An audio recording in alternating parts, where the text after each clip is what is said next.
Keajaiban putih. Anjing pahlawan dari Pasar Tanah Abang, jeritan Surya yang putus asa membelah keramaian Pasar Tanah Abang di Jakarta. Teriakan pilu itu menembus kebisingan pasar yang riuh.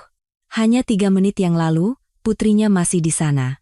Berdiri di depan toko kue tradisional, tertawa bersama anjing Kintamani putih kesayangannya, Putih. Tapi sekarang, keduanya lenyap tanpa jejak. Surya berlari menyusuri lorong-lorong pasar yang padat, menunjukkan foto di ponselnya kepada setiap orang yang ia temui. "Permisi, Pak. Bu. Lihat anak ini dan anjingnya?" Tapi semua orang hanya menggelengkan kepala. Rintihan seorang ibu yang panik seakan tenggelam dalam hiruk-pikuk pasar. Surya merasakan insting seorang ibu bergejolak. Hilangnya Putih bersamaan dengan putrinya bukanlah sebuah kebetulan. Ini bukan sekadar kasus anak hilang. Lalu, bagaimana semua ini dimulai? 30 menit sebelumnya, pukul 15.10. Wow, Ibu, kuenya cantik sekali. Mata Kirana yang berusia 7 tahun berbinar-binar. Di depan etalase kaca sebuah toko yang memajang aneka kue basah tradisional, tangan mungilnya mengetuk-ngetuk kaca dengan takjub. Ada kue-kue berbentuk naga, bunga, dan bahkan hewan-hewan kecil yang terbuat dari agar-agar berwarna-warni, berkilauan seperti permata. Putih. Lihat deh. Ada juga kue bentuk anjing. Di samping Kirana, Putih, anjing Kintamani dengan bulu putih sebersih kapas, duduk dengan tenang. Tali kekang merah yang melingkari lehernya terhubung longgar ke pergelangan tangan Kirana. Di tengah lautan aroma rempah, kain, dan makanan yang menyengat, fokus Putih hanya tertuju pada Kirana. Telinganya berdiri tegak, dan mata coklatnya yang waspada tak pernah lepas dari setiap gerakan gadis kecil itu. Surya tersenyum memandangi putrinya. Perjalanan dinas 3 hari 4 malam di Jakarta ini akan berakhir besok. Melihat Kirana begitu gembira membuatnya merasa keputusan untuk membawanya adalah hal yang benar. Awalnya, kantornya melarang membawa keluarga, tetapi Surya tidak tega meninggalkan Kirana sendirian. Sejak suaminya meninggal 3 tahun lalu, hanya ibunyalah satu-satunya dunia bagi Kirana. "Nek, kue naga itu, berapa harganya?" Surya bertanya dalam bahasa Indonesia yang sedikit kaku karena logat daerahnya. Nenek penjual kue dengan wajah penuh keriput tersenyum ramah dan menunjukkan harga dengan jari-jarinya. Pasar masih sangat ramai meskipun sudah lewat pukul 3 sore. Turis dan penduduk lokal berbaur menjadi satu, aroma aneka masakan dan bumbu-bumbu khas Indonesia menggelitik hidung. Sayup-sayup terdengar suara pedagang yang berteriak menawarkan dagangan, tawar-menawar, dan gelak tawa anak-anak, menciptakan atmosfer pasar yang unik. Putih tetap setia di sisi Kirana. Sesekali orang yang lewat melirik anjing Kintamani yang cantik itu, tetapi Putih tidak peduli pada orang asing. Satu-satunya misinya adalah menjaga keselamatan Kirana. Pukul 15.14. Panggilan takdir. Ponselnya berdering. Nama Pak Hartono, atasannya, muncul di layar. "Besok sudah mau pulang? Ada urusan mendadak apa?" pikirnya. "Kirana, Ibu angkat telepon sebentar, ya? Tunggu di sini sama Putih, oke?" "Iya, Bu," jawab Kirana. Matanya masih terpaku pada kue-kue yang indah. Dia tampak asyik berkomunikasi dengan nenek penjual kue lewat bahasa isyarat. Putih duduk manis di sebelahnya, mengibas-ngibaskan ekornya dengan lembut. Surya berjalan sekitar 5 meter ke tempat yang sedikit lebih tenang. Kebisingan pasar membuat suara di telepon sulit terdengar. "Halo, Pak Hartono. Dengan Surya di sini." "Bu Surya? Maaf mengganggu. Ada perubahan jadwal mendadak. Rapat dengan kantor cabang di Jakarta diundur 1 hari." Sambil berkonsentrasi pada panggilan itu, Surya sesekali melirik ke arah Kirana. Putrinya masih di sana, di depan toko kue, bercengkrama riang dengan si nenek. Putih juga masih duduk di tempatnya. "Aman, kan? Cuma sebentar," batinnya. "Jadi saya harus tinggal 1 hari lagi, Pak?" "Bukan begitu, Bu. Rapatnya dibatalkan sepenuhnya. Sebagai gantinya, ada tugas lain." "Sebentar, di mana ya datanya?" Suara atasannya terdengar menjauh lalu mendekat. Sepertinya ada situasi rumit di kantor. Surya menajamkan pendengarannya. Dia melirik jam. Pukul 15.16. Sudah 2 menit sejak telepon berdering. "Baik, Pak. Saya mengerti. Kalau begitu saya akan pulang sesuai jadwal besok. Setelah menutup telepon, Surya berbalik. Pada saat itu, dunianya seakan berhenti berputar. Depan toko kue itu kosong. Kirana dan Putih telah lenyap. Kirana. Suara Surya bergetar. Dia melihat ke sekeliling, berharap putrinya hanya pindah ke toko sebelah. Tapi kaos merah muda yang dikenakan putrinya dan buntalan bulu putih itu tidak terlihat dimanapun. Kirana. Surya berlari sambil berteriak. Nenek penjual kue masih di tempatnya. Tampak kebingungan. Dengan panik, Surya bertanya, "Nek, anak kecil sama anjing tadi kemana?" Nenek itu terkejut dan mulai berbicara cepat dalam dialek Betawi yang kental. Tetapi tak satu kata pun bisa dipahami Surya dengan jelas. Surya buru-buru mengeluarkan ponselnya dan membuka aplikasi penerjemah. Setelah mengerti, nenek itu mengangguk dan menunjuk ke satu arah, lalu berkata cepat, "Tadi jalan ke arah sono, Neng. Dibawa sama orang gede." "Orang gede?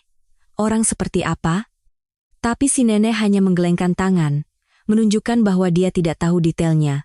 Jantung Surya berdebar kencang. Firasatnya mengatakan ini bukan sekadar tersesat. Putih tidak akan pernah meninggalkan Kirana sendirian.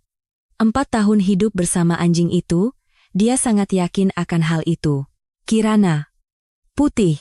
Surya berlari ke arah yang ditunjuk si nenek, masuk ke sebuah gang sempit yang bercabang-cabang seperti labirin. Dia tidak tahu harus ke kiri atau ke kanan. "Kirana, di mana kamu, Nak?" teriaknya sekuat tenaga, tetapi suaranya ditelan oleh kebisingan pasar. Beberapa orang menoleh, tetapi tak ada yang mengerti apa yang terjadi. Surya berlari ke toko pertama, seorang penjual ikan, dan menunjukkan foto Kirana dan Putih.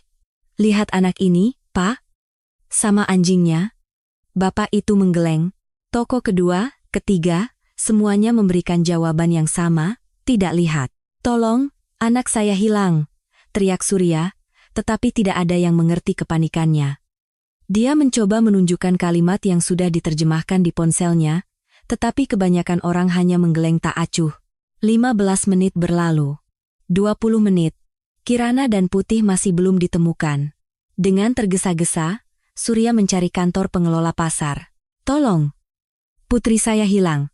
Di dalam kantor, ada 2 staf, seorang pria parubaya dan seorang wanita muda. Wanita itu bertanya, "Ada apa, Bu?" "Anak saya hilang. Umurnya 7 tahun. Dia bersama anjingnya." Surya menunjukkan foto di ponselnya dengan tangan gemetar. Foto Kirana yang tersenyum cerah bersama Putih. "Hilangnya kapan, Bu?" "Sekitar 20 menit yang lalu." Di depan toko kue, staf wanita itu berbicara dengan rekan prianya dalam bahasa lokal. Lalu dia berkata kepada Surya, "Anak-anak kan sering main petak umpet, Bu. Mungkin lagi main di sekitar pasar, sebentar lagi juga muncul." "Tidak mungkin.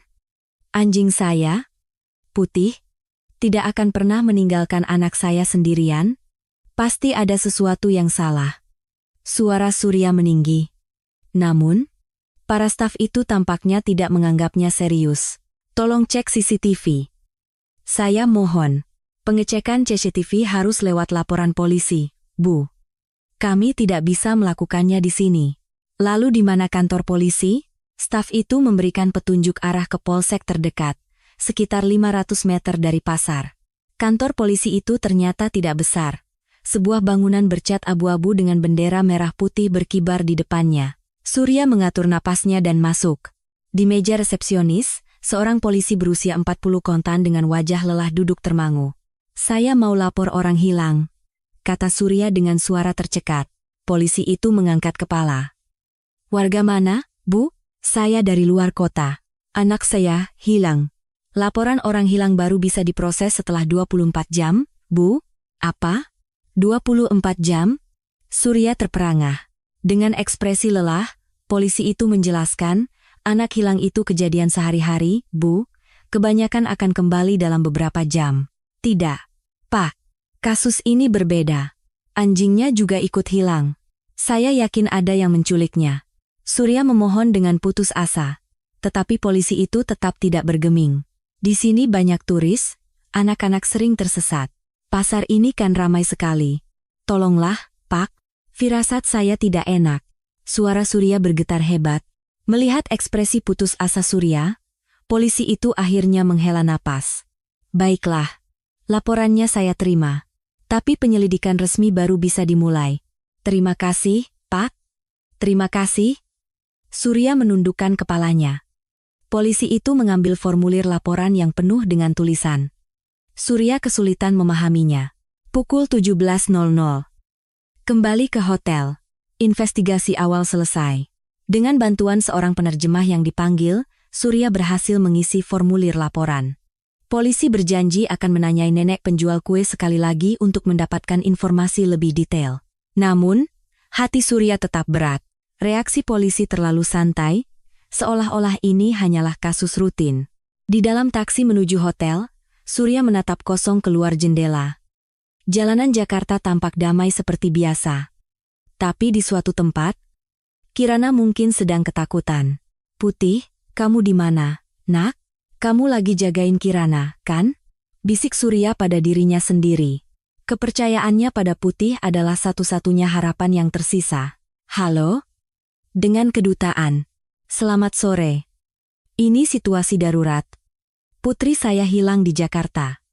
Surya mencengkeram ponselnya dengan tangan gemetar. Sejak kapan hilangnya, Bu? Sore ini, sekitar jam 3. Saya sudah lapor ke polisi setempat. Baik. Kami akan berkoordinasi dengan kepolisian setempat untuk membantu Anda. Tolong ceritakan detail situasinya. Staf kedutaan terdengar ramah, tetapi bantuan nyata yang bisa mereka berikan terbatas. Pada akhirnya, semua bergantung pada penyelidikan polisi lokal. Setelah telepon ditutup, Surya terduduk lemas di tempat tidur. Jam dinding menunjukkan pukul 7 malam. Sudah 4 jam sejak Kirana menghilang. Air mata Surya akhirnya tumpah. Malam itu, Surya tidak bisa tidur sedikit pun. Ketika jarum jam melewati tengah malam, untuk pertama kalinya Surya merasakan keputusasaan yang sesungguhnya. Bahkan hingga pukul 5 pagi, keduanya tidak muncul. Dengan tangan gemetar, Surya membuka laptopnya. Dia harus membuat selebaran sepanjang malam. Dicari anak hilang. Dia memasang foto besar Kirana dan foto Putih di sampingnya. Pukul 06, Surya turun ke lobi hotel, membawa 100 lembar selebaran yang baru dicetaknya. Permisi, boleh saya pinjam mesin fotokopinya? Staf resepsionis, setelah mendengar situasinya, mengizinkannya menggunakan mesin fotokopi secara gratis. Selebaran itu kini menjadi 500 lembar. Pukul 07.00, Surya kembali ke Pasar Tanah Abang. Pasar sudah sibuk sejak pagi. Pedagang menyiapkan lapak mereka, orang-orang datang untuk membeli bahan makanan segar. Kehidupan berjalan seperti biasa, tetapi bagi Surya, segalanya telah berubah. Boleh saya tempel selebaran ini di sini? Pemilik toko pertama menggeleng. Kedua, ketiga, sebagian besar menolak. Beberapa yang mengizinkan pun. Beberapa jam kemudian, selebarannya sudah sobek atau tertutup oleh iklan lain. Tolonglah. Pak. Ini putri saya, pinta Surya sambil menahan air mata. Seorang nenek penjual jamu akhirnya luluh. Kasihan sekali, Neng.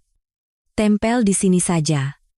Nenek itu membantunya menempelkan selebaran di tempat yang paling mudah terlihat di depan kiosnya. Dia bahkan memberikan selotip dan berkata, tempel yang banyak di tempat lain. Ya. Semoga anaknya cepat ketemu. Pukul 10.00. Surya kembali ke kantor polisi. Saya Surya, yang melapor kemarin. Apa ada perkembangan? Polisi yang sama menemuinya dengan wajah lelah dan menggelengkan kepala. Kami sudah bertanya lagi pada nenek penjual kue itu. Tapi dia bilang ingatannya tidak begitu jelas. Tidak jelas bagaimana? Nenek itu sudah tua. Jadi dia ragu apakah yang dilihatnya kemarin itu benar-benar terjadi atau tidak. Hati Surya mencelos. Satu-satunya saksi mata kini tidak bisa diandalkan. Bagaimana dengan CCTV? Kami sudah cek beberapa kamera di pintu masuk pasar, tapi kualitasnya sangat buruk, sulit untuk mengenali siapapun. Selain itu, banyak sekali titik buta. Rasa putus asa kembali menyelimuti Surya. Semua petunjuk seakan lenyap satu persatu. Apakah pernah ada kasus serupa sebelumnya? Anak-anak yang hilang? Polisi itu ragu sejenak, lalu berkata, Sebenarnya, dalam beberapa bulan terakhir ada beberapa kasus turis asing yang kehilangan anak mereka, tapi sebagian besar ditemukan dengan selamat, sebagian besar. Berarti ada juga yang tidak ditemukan, polisi itu terdiam. Keheningan itu adalah jawaban bagi Surya, pukul 13.00. Surya menghubungi sebuah komunitas lokal melalui media sosial. Halo, saya butuh bantuan, putri saya hilang di Jakarta. Komunitas itu segera merespons dan berjanji akan membantu. 30 menit kemudian, 5 orang warga lokal yang tinggal di Jakarta datang ke pasar. Salah satunya adalah seorang pria berusia 40 kotraan bernama Budi, yang memiliki sebuah warteg di dekat pasar. Saya bisa bantu terjemahkan, Bu. Saya tahu seluk-beluk pasar ini, katanya. Berkat Budi, Surya bisa berbicara dengan lebih banyak pedagang. Namun, tetap tidak ada petunjuk yang jelas. Apakah bapak-bapak atau ibu-ibu pernah melihat orang yang mencurigakan, yang sering memperhatikan anak-anak? Budi bertanya kepada para pedagang, tetapi jawabannya serupa. Turis terlalu banyak, sulit untuk mengingat satu persatu. Pukul 16.00. Laporan palsu pertama masuk. Di sini, saya lihat anak itu. Seorang pedagang melambaikan tangan. Surya berlari menghampirinya. Pedagang itu menunjuk ke ujung pasar. Setengah jam yang lalu saya lihat dia di sana. Sama anjingnya. Surya, Budi, dan yang lainnya bergegas ke arah itu. Tapi tidak ada siapa-siapa. Anda yakin melihatnya di sini? Budi bertanya lagi. Pedagang itu menggaruk kepalanya. Oh, mungkin saya salah lihat. Anaknya mirip. Surya merasa ingin terduduk lemas. Harapan yang baru saja tumbuh langsung dihancurkan oleh kekecewaan. Pukul 18.00. Laporan palsu kedua. Pukul 20.00. Laporan palsu ketiga. Pukul 22.00. Laporan palsu keempat. Orang-orang berniat baik untuk membantu, tetapi kesaksian yang tidak akurat justru membuat Surya semakin lelah. Pukul 23.00. Surya kembali ke hotel, kakinya lecet, suaranya serak, dan pikirannya kacau. Tapi dia tidak bisa menyerah. Dari kamar hotelnya, Surya menelepon kakaknya di kampung. Kak, Kirana. Surya, kakak lihat beritanya di TV. Perlu kakak ke Jakarta? Tidak usah, Kak. Kakak datang juga tidak banyak yang bisa dilakukan. Tolong doakan saja. Putihkan anjing yang pintar. Dia pasti sedang menjaga Kirana. Kata-kata kakaknya membuat Surya kembali menangis. Kepercayaannya pada Putih adalah satu-satunya harapan yang tersisa.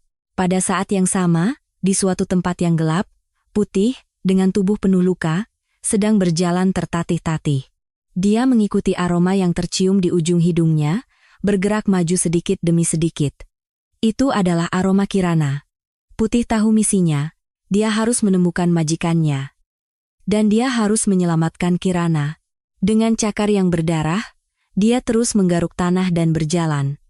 Sampai dia pingsan, atau sampai dia menemukan Kirana.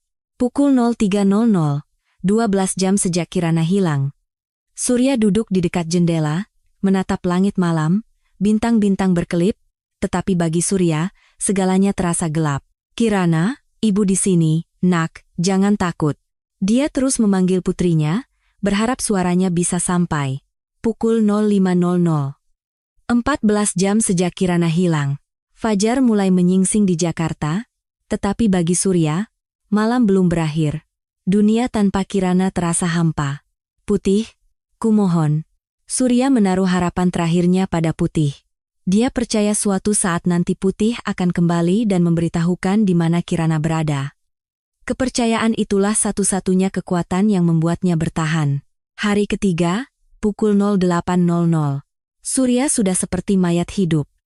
Selama 3 hari, dia tidak tidur dan hampir tidak makan. Matanya cekung dan suaranya nyaris hilang. Tapi dia tidak bisa menyerah. Aku harus keluar hari ini. Surya bangkit dari tempat tidur dengan sempoyongan. Penampilannya di cermin sangat menyedihkan, tetapi dia tidak peduli. Tidak ada yang lebih penting daripada menemukan Kirana. Budi membantunya setiap hari. Orang-orang dari komunitas lokal juga bergantian membantunya mencari. Namun, memasuki hari ketiga, raut wajah semua orang mulai muram. Bu Surya, mungkin hari ini istirahat saja dulu, kata Budi. Tidak bisa. Kalau saya istirahat 1 hari saja, akan semakin terlambat. Suara Surya terdengar sangat memohon. Budi tidak bisa melarangnya lagi. Pukul 10.00. Keduanya kembali ke pasar. Sebagian besar selebaran yang mereka tempel selama 3 hari terakhir sudah hilang. Basah karena hujan, tertutup iklan lain, atau sengaja disobek. Kita harus menempelnya lagi. Saat Surya mengeluarkan selebaran baru dari tasnya, terdengar suara gonggongan anjing dari kejauhan. Jantung Surya berdebar kencang. Suara gonggongan itu sangat familiar. Mungkinkah, ketika Surya menoleh, seekor buntalan bulu putih terlihat berjalan terhuyung-huyung dari arah pintu masuk pasar. Putih! Teriak Surya. Itu benar-benar putih. Tapi kondisinya sangat mengenaskan. Bulu putihnya yang dulu bersih dan berkilau kini kotor oleh lumpur dan darah. Kaki belakangnya pincang, dan salah satu telinganya sobek. Ada luka di sekitar hidungnya, dan goresan-goresan terlihat jelas di sekujur tubuhnya. Putih, ini benar kamu. Surya berlari menghampirinya. Putih. Dengan sisa tenaganya, mencoba berlari ke arah Surya. Tetapi beberapa langkah kemudian, ia ambruk. Putih. Kamu tidak apa-apa? Kenapa kamu terluka begini? Saat Surya hendak memeluknya, Putih bangkit. Dia menatap lurus ke mata Surya, mengendus-endus udara, lalu mulai berjalan ke satu arah. Putih, mau kemana? Budi, yang mengerti situasinya, berkata. Sepertinya Putih sedang melacak sesuatu. Mungkinkah? Kirana? Suara Surya bergetar. Putih terus berjalan dengan penuh keyakinan. Meskipun tertatih-tatih dan pincang, dia tidak berhenti. Putih, di mana Kirana? Di mana anakku? Putih berhenti sejenak dan menoleh ke arah Surya. Tatapan matanya seolah berkata, percayalah padaku dan ikuti aku. Surya dan Budi mulai mengikuti Putih. Putih membawa mereka keluar dari pasar, masuk ke ganggang sempit di sebuah perkampungan padat yang jarang dikunjungi turis. Bangunan-bangunan tua berjejer rapat, dan gang-gangnya berkelok-kelok seperti labirin. Setelah berjalan selama 10 menit, Putih berhenti di depan sebuah ruko tua berlantai 3. Pintu di lantai dasar tertutup rapat, dan jendelanya ditempeli koran bekas sehingga bagian dalamnya tidak terlihat. Putih mulai menggeram pelan. Bulu tengkuknya berdiri, dan dia menunjukkan giginya, waspada. Itu adalah sinyal bahwa dia merasakan bahaya. Ketika Surya melihat sekeliling bangunan, dia melihat sesuatu yang berkilau di tanah. Ini kan jepit rambut Kirana. Jepit rambut berbentuk kupu-kupu merah muda. Jepit yang selalu dipakai Kirana setiap hari. Budi juga memeriksa sekitar. Di sini juga ada sobekan kain, Bu. Kain berwarna merah muda. Warna yang sama dengan kaos yang dipakai Kirana pada hari ia hilang. Dan ini juga, sebuah boneka kecil tergeletak di tanah. Itu adalah bagian kaki dari boneka kelinci yang selalu dibawa Kirana. Dada Surya bergemuruh. Putih benar-benar telah menemukan jejak Kirana. Saat Surya hendak mengelus Putih, anjing itu kembali menggeram ke arah bangunan dan perlahan mendekati pintu masuk. Mungkin berbahaya. Sebaiknya kita panggil polisi, kata Budi. Tapi Surya sudah memeriksa pintu bangunan itu. Pintunya terkunci, tetapi gagangnya sudah tua dan goyang. Salah satu jendela di sampingnya sedikit terbuka. Kirana. Ini ibu, teriak Surya. Tapi tidak ada jawaban dari dalam. Tiba-tiba, Putih berlari ke belakang bangunan. Surya dan Budi mengikutinya. Pintu belakang ternyata setengah terbuka. Sepertinya mereka masuk lewat sini, kata Budi sambil mengeluarkan ponselnya. Saya akan lapor polisi, cepat. Tolong bilang pada mereka untuk segera datang. Suara Surya bergetar. Untuk pertama kalinya dalam 3 hari, secercah harapan yang nyata muncul. Putih terus menggeram di depan pintu belakang, waspada. Dengan tubuhnya yang penuh luka, semangatnya untuk melindungi Kirana tetap menyala. Putih, tunggu sebentar. Polisi akan datang dan kita akan menyelamatkan Kirana, bisik Surya sambil memeluk Putih. Bulu Putih memang kotor, tetapi masih terasa hangat. Kehangatan itu adalah harapan bagi Surya. 10 menit kemudian, suara sirene mobil polisi terdengar. Polisi sudah datang. Budi melambaikan tangan untuk memandu mereka. 4 orang polisi tiba di lokasi. Siapa yang melapor? Saya. Putri saya hilang, dan anjing saya melacaknya sampai ke gedung ini. Surya menjelaskan situasinya dengan cepat. Para polisi melihat sekeliling bangunan dan mengangguk. Memang terlihat mencurigakan, kami akan masuk dengan hati-hati. Tolong, Pak. Putri saya ada di dalam. Sementara polisi bersiap-siap, Putih terus menggonggong ke arah gedung, seolah berkata, dia di sini. Cepat masuk, Putih, kamu benar-benar menemukan Kirana untuk kita. Air mata Surya kembali mengalir, 3 hari yang penuh keputusasaan, sepertinya akan segera berakhir. Putih menjilat tangan Surya. Sentuhan lidahnya yang kasar terasa hangat. Polisi akan masuk. Semuanya mundur. Akhirnya, operasi penyelamatan dimulai. Putih menggonggong dengan sekuat tenaga, sebuah gonggongan yang berisi keberanian dan cinta pada keluarganya. Gonggongan harapan menggema di gang sempit itu. Masuk! Para polisi, dengan perisai di depan, masuk ke dalam gedung. Putih mencoba mengikuti mereka, tetapi Surya menahannya. Putih, berbahaya. Kita tunggu di sini. Namun, Putih tampak gelisah, terus menoleh ke arah gedung. 5 menit berlalu. 10 menit. Tidak ada suara apapun dari dalam. Dada Surya terasa sesak. Kenapa lama sekali? Budi menepuk bahu Surya. Mereka sedang memeriksa dengan hati-hati, Bu, sabar sebentar lagi. Tiba-tiba, terdengar suara seorang polisi dari dalam. Ada jejak seseorang pernah tinggal di sini. Jantung Surya berdebar kencang. Itu Kirana. Putri saya. Tapi tidak ada jawaban. Polisi tampaknya masih melanjutkan pencarian. 20 menit kemudian, seorang polisi keluar, situasi aman, silakan masuk.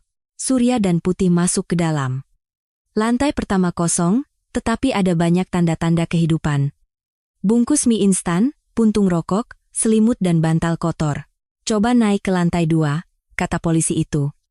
Di lantai 2, ada sebuah kamar kecil. Pintunya bisa dikunci dari luar. Ketika masuk ke dalam, hati Surya mencelos. Barang-barang milik Kirana berserakan di lantai. Kaos kaki merah muda, ikat rambut, dan badan boneka kelinci. Kirana pernah di sini, bisik Surya sambil berlutut dan mengambil boneka itu. Aroma Kirana masih menempel. Putih juga masuk ke kamar dan mengendus ke sana kemari. Tiba-tiba, dia mulai menggonggong ke arah salah satu dinding. Putih? Kenapa? Seorang polisi memeriksa dinding yang digonggongi Putih. Ada tulisan di dinding ini. Setelah diperhatikan, ada tulisan tangan yang dibuat dengan pensil. Itu adalah tulisan tangan Kirana. Tulisan anak 7 tahun yang canggung, tetapi sangat berharga bagi Surya. Ya Tuhan, betapa takutnya putriku. Air mata Surya mengalir deras. Polisi itu berkata, anak itu dipastikan pernah di sini, tapi sekarang sudah tidak ada. Sepertinya sudah dipindahkan. Dipindahkan? Ya. Dilihat dari jejaknya, setidaknya sudah 1 hari yang lalu. Harapan Surya kembali pupus. Dia pikir dia telah menemukan Kirana, tetapi ternyata terlambat lagi. Lalu di mana Kirana sekarang? Saat itu, Putih kembali bergerak. Dia keluar dari kamar dan mulai menaiki tangga. Putih, mau kemana? Di lantai 3, ada kamar yang lebih kecil. Pintunya juga bisa dikunci dari luar. Putih berhenti di depan pintu itu, menggaruknya sambil merengek. Polisi membuka pintu, kamar itu kosong. Tapi di lantai ada petunjuk baru. Bungkus rokok. Beberapa lembar uang rupiah, dan sebuah ponsel. Kita harus periksa riwayat panggilan di ponsel ini, kata polisi itu sambil mulai memeriksanya. Panggilan terakhir dilakukan pagi ini. 2 jam yang lalu? 2 jam yang lalu? Ya. Berarti para pelaku mungkin belum pergi jauh. Harapan kembali menyala di hati Surya. Polisi itu mulai melacak nomor ponsel dan menganalisis isi percakapan. Ada pesan teks di sini. Pak Budi, bisa tolong terjemahkan? Budi membaca pesan itu, dan wajahnya menegang. Isinya apa? Tertulis, anak itu sudah dipindahkan ke tempat lain. Bereskan malam ini. Bereskan? Surya terkesiap. Arti kata itu terlalu menakutkan baginya. Tenang, Bu. Kita akan menemukannya secepat mungkin, kata polisi itu sambil mengambil radio panggilnya dan menghubungi markas. Situasi darurat. Kasus penculikan anak. Tersangka merencanakan sesuatu malam ini. Putih terus berjalan di sekitar ruangan, mengendus-endus. Tiba-tiba, dia pergi ke jendela dan melihat keluar. Putih? Apa yang kamu lihat? Surya mendekati jendela dan melihat keluar. Jauh di ujung gang, sebuah mobil sedan hitam terparkir. Sepertinya ada orang di dalamnya. Ada mobil di sana, kata Surya. Mobil itu? Nomor polisinya. Budi berkata dengan ekspresi kaget. Saya sepertinya pernah lihat mobil itu kemarin di pasar. Kelihatannya mencurigakan. Seorang polisi mengeluarkan teropong dan mengamati mobil itu. Ada 2 orang di dalamnya. 1 pria, 1 wanita. Mungkinkah itu pelakunya? Kemungkinan besar. Mereka mungkin datang untuk memeriksa apakah markas mereka sudah ditemukan. Tiba-tiba, seorang pria keluar dari mobil. Pria berusia 40 kotaan. Dia melihat ke arah gedung lalu menelepon seseorang. Kemungkinan besar itu mereka. Kita tangkap sekarang. Saat polisi hendak bergerak, mobil itu tiba-tiba menyalakan mesin dan melesat pergi. Kita kehilangan mereka. Tapi nomor polisinya sudah dicatat. Kita bisa melacaknya. Surya diliputi perasaan campur aduk. Jejak Kirana telah ditemukan, tetapi putrinya sendiri berada di tempat lain, dan para pelaku merencanakan sesuatu yang buruk malam ini. Putih, apa kamu bisa menemukan di mana Kirana sekarang? Putih menatap Surya. Wajahnya penuh luka, tetapi matanya penuh keyakinan. Seolah menjawab, jangan khawatir. Aku akan menemukannya. Polisi itu berkata, selama kami melacak mobil itu, mungkin anjing ini bisa menemukan petunjuk lain. Bisakah dia melacak bau lain? Surya memberikan pakaian Kirana kepada Putih. Putih mengendusnya, lalu mulai menuruni tangga lagi. Kali ini, dia keluar dari gedung dan berjalan ke arah yang berbeda. Dia menemukan sesuatu lagi. Dengan perasaan cemas dan berharap, Surya dan para polisi kembali mengikuti Putih. Waktu mereka tidak banyak, mereka harus menemukan Kirana sebelum malam tiba. Pelacakan kedua Putih pun dimulai. Kali ini, Putih bergerak lebih hati-hati. Hidungnya hampir menyentuh tanah, sesekali berhenti untuk memastikan arah. Meskipun pincang karena luka-lukanya, dia tidak menyerah. Anjing ini luar biasa. Seperti anjing pelacak profesional, kata seorang polisi dengan kagum. Setelah berjalan selama 30 menit menyusuri gang-gang, Putih berhenti di sebuah kawasan industri yang berjarak 2 km dari pasar. Ini pabrik tua yang sudah tidak terpakai, kata Budi. Sebuah bangunan 3 lantai dengan gerbang besi besar. Ada papan disuakan tergantung, tetapi sepertinya sudah lama kosong. Putih kembali menggeram di depan gerbang besi itu. Bulu tengkuknya berdiri. Jelas dia merasakan bahaya. Surya mengintip melalui celah gerbang. Ada cahaya di dalam. Sepertinya ada orang. Seorang polisi menghubungi markas melalui radionya. Butuh bantuan. Tersangka kemungkinan ditemukan di pabrik tua. Minta tim dukungan. Berapa lama lagi? Tanya Surya cemas. Sekitar 10 menit. 10 menit? Apa tidak terlalu lama? Para pelaku merencanakan sesuatu malam ini, dan hari sudah menunjukkan pukul 4 sore. Tiba-tiba, terdengar suara dari dalam gedung. Tolong, Ibu. Kirana kangen Ibu. Meskipun suaranya kecil, bagi Surya, itu terdengar seperti guntur. Kirana, teriak Surya. Kirana, ini Ibu. Nak, Ibu. Ibu. Suara Kirana terdengar lebih keras. Ibu. Kirana di sini. Kirana takut. Air mata Surya tumpah ruah. Akhirnya, setelah 3 hari, dia mendengar suara putrinya lagi. Kirana, Ibu sudah datang. Sebentar lagi Ibu akan menyelamatkanmu. Tiba-tiba, terdengar suara pria dari dalam. Diam. Siapa di luar sana? Suara seorang wanita juga terdengar. Seorang polisi memberi isyarat agar Surya diam. Bahaya. Para pelaku sudah tahu kita di sini, tapi sudah terlambat. Terdengar keributan dari dalam. Ada orang di luar. Cepat bawa anak itu ke pintu belakang. Siapkan mobil. Putih tiba-tiba menggonggong dengan ganas. Tidak ada waktu untuk menunggu bantuan. Kita harus masuk sekarang. Polisi itu membuat keputusan. Saya ikut masuk, kata Surya. Terlalu berbahaya, Bu. Itu putri saya. Saya tidak bisa hanya diam. Suara Surya tegas. Polisi itu memeriksa gerbang besi. Terkunci dengan gembok, tetapi sudah tua dan rapuh. Putih, mundur. Polisi itu memecahkan gembok dengan peralatannya. Gerbang terbuka. Putih adalah yang pertama melesat masuk. Dengan tubuh penuh luka, tekadnya untuk menyelamatkan Kirana tidak tergoyahkan. Putih, bahaya. Tapi anjing itu sudah menaiki tangga. Bagian dalam pabrik itu gelap dan berantakan.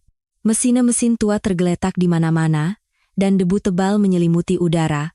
Cahaya terlihat dari lantai 2. Di sana, Surya berlari menaiki tangga, diikuti oleh polisi. Di lantai 2. Ada sebuah ruangan darurat yang terbuat dari papan kayu. Putih menggonggong seperti orang gila di depan pintu ruangan itu. Kirana. Surya menggedor pintu. Ibu. Ibu. Suara Kirana terdengar dari balik pintu. Putih juga di sini. Kirana dengar suara Putih. Iya nak. Putih yang menemukanmu. Polisi mencoba membuka pintu, tetapi pintu itu diikat dari luar dengan rantai besi tebal. Kita harus memotong rantai ini. Tiba-tiba, terdengar langkah kaki dari belakang. 2 orang pelaku, seorang pria dan seorang wanita, muncul. Pria itu tampak berusia 40-an, wanita itu 30-an, keduanya tampak panik. Polisi, angkat tangan. Teriak polisi sambil mengeluarkan senjatanya. Namun, pria itu juga memegang sesuatu. Sebuah pisau. Pada saat itu, Putih bergerak. Dengan gesit, ia menerkam dan menggigit kaki pria itu. Pria itu berteriak kesakitan dan menjatuhkan pisaunya. Wanita itu mencoba menendang Putih, tetapi anjing itu dengan cepat menghindar. Polisi memanfaatkan kesempatan itu untuk melumpuhkan si pria. Jangan bergerak. Wanita itu juga segera ditangkap. Kirana, sudah aman sekarang. Surya berhasil memotong rantai dan membuka pintu. Di dalam ruangan kecil itu, Kirana duduk meringkuk. Selama 3 hari, dia tidak mandi, wajahnya kotor, dan pakaiannya sobek. Tapi untungnya, dia tidak terluka parah. Ibu. Kirana berlari ke pelukan Surya. Kirana. Anakku sayang. Ibu dan anak itu berpelukan erat. Semua rasa sakit dan kekhawatiran selama 3 hari seakan lenyap seketika. Putih. Panggil Kirana. Putih mendekat sambil mengibaskan ekornya. Putih. Terima kasih. Terima kasih sudah menemukanku. Saat Kirana hendak memeluk Putih, anjing itu tiba-tiba terhuyung-huyung. Putih. Putih ambruk. Perjuangan selama 3 hari dan pertarungan barusan telah menguras seluruh tenaganya. Putih, kamu tidak apa-apa? Surya memeluk Putih. Napas anjing itu terengah-engah, tetapi ia masih menatap Kirana dan mengibaskan ekornya sedikit, seolah berkata, misi selesai. Putih, bertahanlah sebentar. Kita akan membawamu ke dokter hewan. Polisi memanggil ambulans. Ambulans akan segera datang. Kirana duduk di samping Putih dan berbisik, Putih, aku takut sekali, tapi aku percaya kamu pasti akan datang menolongku. Putih menjilat tangan Kirana, sentuhan lidahnya yang hangat dan lembut. 10 menit kemudian, ambulans dan mobil polisi lainnya tiba. Para pelaku ditangkap, dan Kirana diperiksa oleh tim medis. Untungnya, tidak ada masalah serius. Putih juga mendapatkan pertolongan pertama. Lukanya banyak, tetapi dokter mengatakan tidak mengancam nyawa. Anjing yang sangat pintar. Tanpa dia, mungkin anak ini tidak akan bisa diselamatkan, kata seorang dokter hewan dengan kagum. Di dalam ambulans, Kirana berkata kepada Surya, Ibu, aku merasa Putih selalu ada di sampingku. Setiap kali aku takut, aku memikirkan Putih dan menjadi berani. Iya, nak, Putih memang hebat. Ibu, nanti kita harus beli makanan enak yang banyak untuk Putih, ya? Tentu saja, sayang. Surya mengelus Putih. Putih, kamu adalah pahlawan keluarga kita. Putih menggonggong pelan sekali, seolah menjawab, tentu saja, karena kita keluarga. Mimpi buruk selama 3 hari telah berakhir. Atau, begitulah yang mereka kira. Setelah pemeriksaan di rumah sakit selesai, Surya dan Kirana menuju ke kantor polisi. Putih sedang dirawat oleh dokter hewan. Lukanya memang tidak parah, tetapi ia butuh istirahat total. Kirana, kamu takut? Ya? Tanya Surya di dalam mobil menuju kantor polisi. Awalnya takut, Bu, tapi setiap kali aku memikirkan Putih, aku jadi berani. Aku percaya Putih pasti akan datang mencariku.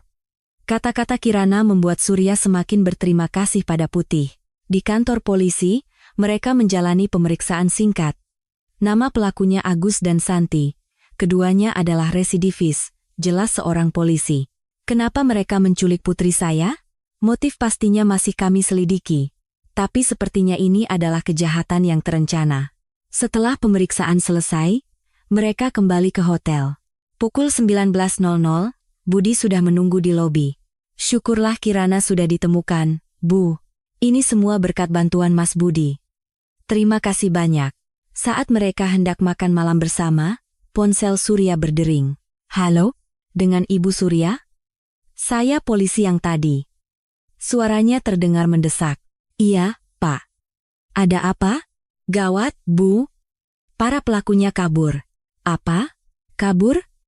Wajah Surya pucat pasi. Saat proses pemindahan, mereka diserang oleh komplotannya dan berhasil kabur. Seluruh kota sekarang dalam status siaga. Berarti, kami dalam bahaya? Kemungkinan besar begitu. Ibu dan anak adalah saksi kunci. Untuk sementara, Anda harus pindah ke tempat yang aman. Tangan Surya gemetar. Dia pikir semuanya sudah berakhir, tetapi bahaya yang lebih besar justru menanti. Segera tinggalkan hotel sekarang juga. Kami akan menjemput Anda dan membawa ke rumah aman. Baik, Pak. Setelah menutup telepon, Surya berkata dengan panik. Kirana, cepat kemasi barang-barang. Kita harus pergi ke tempat lain. Kenapa, Bu? Nanti Ibu jelaskan. Cepat. Budi, yang mendengar percakapan itu, menawarkan bantuan. Biar saya antar pakai mobil saya, Bu. Tetapi saat mereka melangkah keluar dari hotel, Surya merasakan firasat aneh. Seorang pria yang duduk di lobi terus memperhatikan mereka. Mas Budi, orang itu. Cepat, kita ke mobil. Budi memegang tangan Surya dan membawanya ke tempat parkir. Dalam perjalanan, Surya merasa ada langkah kaki yang mengikuti mereka dari belakang. Sepertinya ada yang mengikuti kita. Mobil saya di sini. Budi menunjuk ke sebuah sedan hitam. Tiba-tiba, Surya merasa ada yang aneh. Mobil ini. Sepertinya dia pernah melihatnya. Tunggu sebentar. Tiba-tiba dia teringat. Mobil itu sama persis dengan mobil yang dia lihat di dekat ruko tua tadi sore. Mas Budi.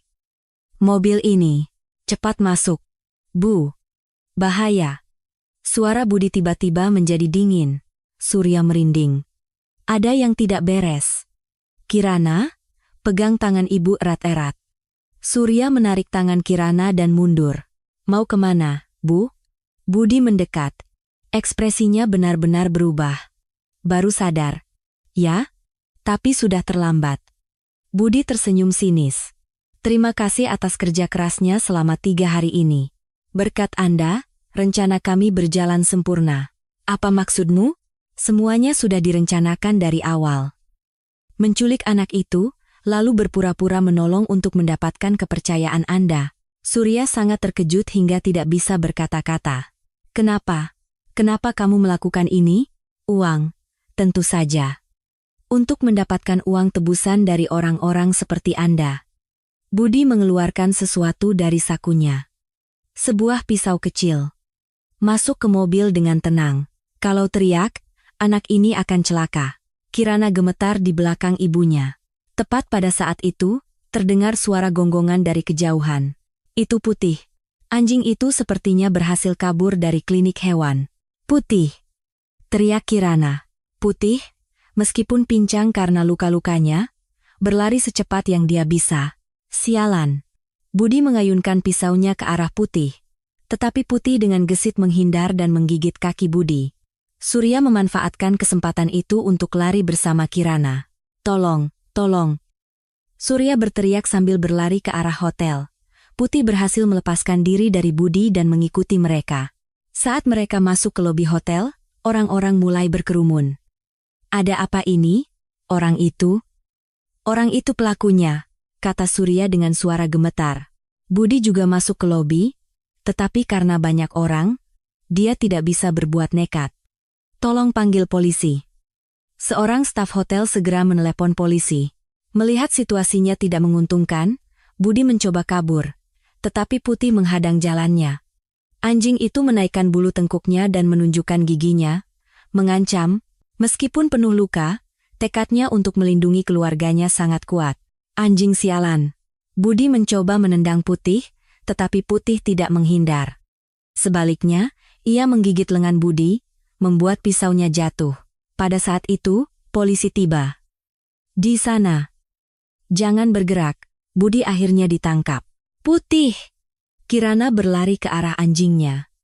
Putih mengibaskan ekornya menyambut Kirana, tetapi kemudian ia kembali ambruk. Pertarungan barusan membuat lukanya semakin parah. Putih, kamu tidak apa-apa. Surya memeluk anjingnya. Napas Putih terengah-engah, tetapi matanya masih menunjukkan tekad untuk melindungi keluarganya. Seorang polisi berkata, anjing ini benar-benar hebat. 2 kali menyelamatkan kalian dari bahaya. Iya, Pak. Putih. Putih adalah pahlawan keluarga kami. Air mata Surya mengalir deras. Ibu, Putih sakit parah? Dia akan baik-baik saja, nah. Putih anjing yang kuat. Tetapi kondisi Putih terlihat serius.